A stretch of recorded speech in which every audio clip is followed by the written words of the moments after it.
রাস্তা দিয়া যায়, দেখে ওয়াজের প্যান্ডেলে এক আল্লাহর ওলি বয়ান করতেছেন মা বাবার খেদমত নিয়া।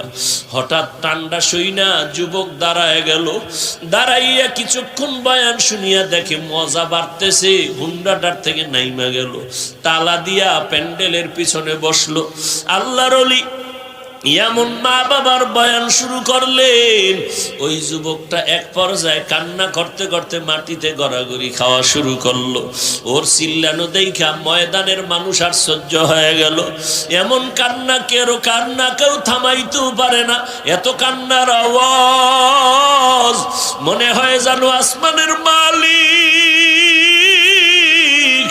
ওর কান্না দেখা বরদাস্ত করতে পারবে না।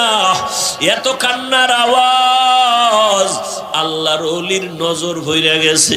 আল্লাহর ওলি ডাক দিয়া কয়, এই তোরা ওদিকে যাস না।